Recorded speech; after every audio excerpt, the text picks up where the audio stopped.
Welcome to this tutorial on a well service for ongoing maintenance, or AWSOM.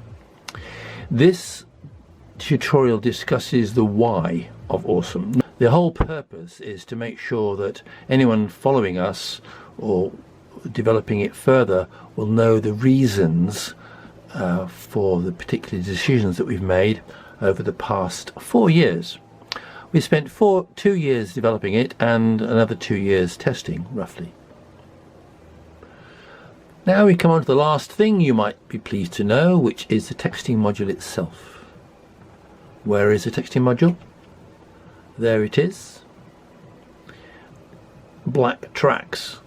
They're black to make sure that they are wide, fat, deep tracks, because this unit takes about 2 amps on after about 500 milliseconds after turn on. It only takes it for about 250 milliseconds, but it is enough to create, if you're not careful, a voltage drop and reset the computer. For example, if this was joined up here, the volt drop along this bit of line supplying all this was enough to cause a 0.6 volt drop between these 2 pins, and the Arduino interpreted this as a reset and therefore reset it. Make sure the black tracks are thick, because this takes 2 amps. That's why I've done showing 2 tracks down back to the battery, and we've got a special regulator for the 5 volts there. Next thing is, because this is such a excellent voltage regulator now, I don't think we need this Xena. I used a Xena here, a 5.1 volt regulator, Xena, because this could go high on self-oscillate under very weird conditions. When that went high, of course, it would pop this. So that 1 watt Xena clamps it down, and it survived several times of that. But now we've got a better voltage regulator, I don't think we need that Xena, so another component you can save. I would suggest keeping the capacitors, keep all the capacitors, because everything's floating around and it's a nightmare. This little thing detects lots of things and can reset easily, so just be careful. Yeah, another capacitor there, another capacitors there, capacitors everywhere. So yeah, if you can get rid of that, keep that capacitor. Make sure you've got the right voltage regulator there. Put the polyfuse in, so just to keep that, because that's the only high current thing there. Use the same Schottky diode there, 300 millivolt drop. Thermistor, very simple, 3-pin thermistor, reads the analog voltage directly, and the software interprets that and puts it into the text, which goes through these little pins here straight to the texting module when it's turned on. The radar module, once again, 3-pin device, lovely digital signal, nice clean output signal to pin 9, which is wonderful compared with what I had before in the previous prototypes. 5 volt regulator, low volt drop voltage regulator, I think it's 200 millivolts volt drop, so it can give 5 volts when the input is only 5.2, which is great. Got to be careful here, a little bit of protection here, because the solar cells can go high, even though they're 6 volts. Why are they 6 volts? Because I tried 5.5 and the 5.5 really wasn't through the Xena Schottky here, and the Schottky here wasn't high enough voltage to make sure that was charged, so I had to go to 6 volts. Now, which means on very bright days, and this can get up to 6.5, if you're not careful, maybe a bit more, so we just use a 10% drop to make sure that we don't exceed the input voltage specifications of the Arduino computer there. Right. Oh yes, that's the texting module location. This is the antenna, the little antenna there. It's at 45 degrees. I don't know whether you can see that here. That's the antenna. I'm trying to rotate it a bit maybe. 45 degrees to make sure that we get maximum chance of gaining signal acquisition. Might not be the highest gain antenna, but the better antennas would have to be attached to the lid, and I didn't want to do that because it's another point of failure. Yes, we can get rid of that 5.1 volt Xena protection device there. We can get rid of that Schottky there. I think everything else stays the same. Right, so lessons identified for the texting module. These are ubiquitous and work well for 5 or 6 quid. Fantastic. Not very voltage tolerant. They need 4.1 volts at a peak of 2 amps for 500 milliseconds. They need about 60 seconds to attain network lock, which the programming has to make sure and accommodate for. Can be difficult to mechanically fit SIM cards in. Sometimes it's difficult. There's the SIM card. You've got to be careful. But yes. Air it at 45 degrees to assure most tolerant receive, transmit, polarization and range. Ensure two-part conformal coating on baseboard does not interfere with the plug and play pins or the SIM card itself. Right, I think we've done all 6 items there, including the case. So things to remember when setting up. Don't forget to desolder and remove the Arduino Mini VCC on LED. That's that little light, because it takes 2 milliamps for 24 hours a day. Number 2, check the Arduino is a Mini or Nano, software wise. So try loading it with both to see which works. Tolerant, it won't matter. Try the blink sketch.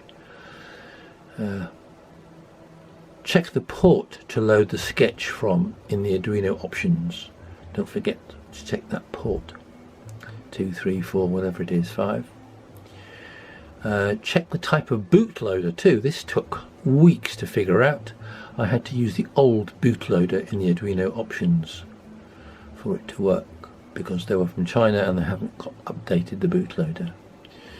Make sure that the VCC on the Arduino is the same voltage as the USB port, otherwise it won't load programs. Check and adjust the Arduino sketch open loop count is 30 seconds. Just makes things predictable. Check that there is credit on the SIM card, absolutely. And 8. Make sure the solar cells are wired and screwed in tightly, and make sure there is a good connection everywhere. 9. Calibrate the voltage and temperature pins, otherwise they could be out by a few degrees and a few millivolts, but once again, it's not essential, but nice. And use clip push connectors so that they don't come out or come loose. Our early ones did. There's a circuit diagram in more detail. There's more comments. All this information will be is on the website. The website is www.wellmonitoringservice.co.uk.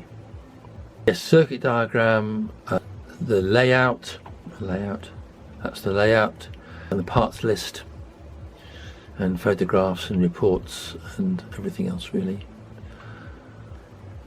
That is the underside of the board as it been repaired from Tanzania because the water got in, and I had to replace one of the tracks, but it seems to work fine.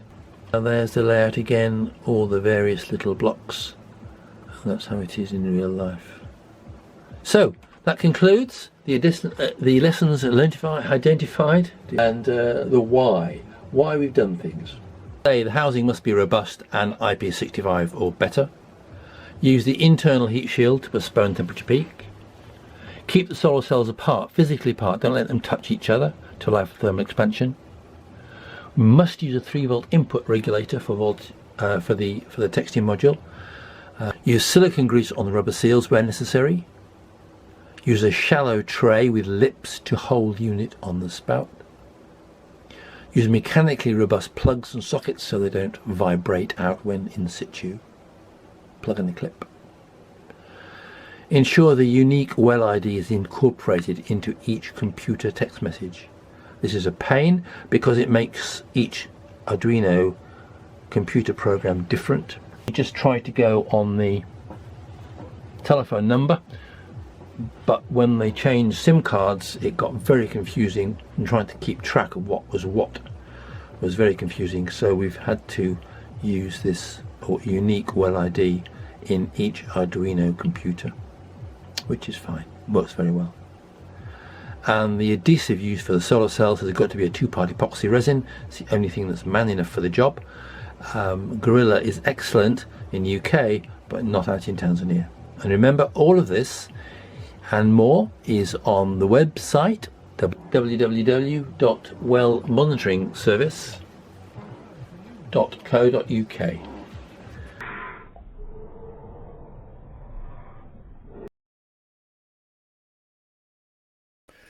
We break this tutorial to bring the latest news. The SIM cards in Tanzania, apparently, when put in the texting module inside the well monitoring units, maintenance units, the SIM modules the SIM cards need a text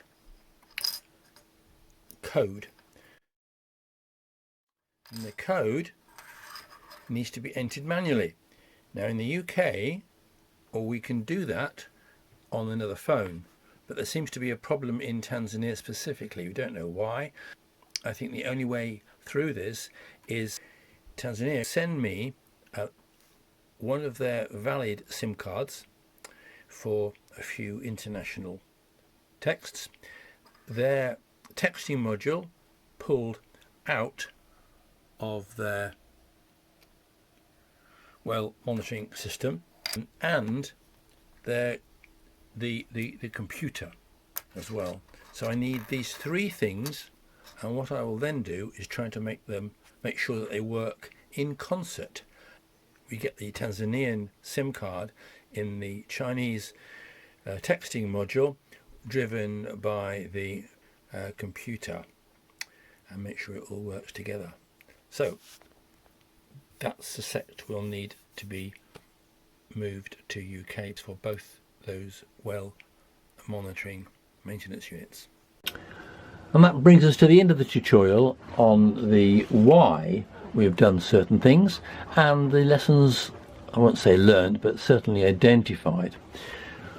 And I wish you all the very best, and any problems give us a call or an email.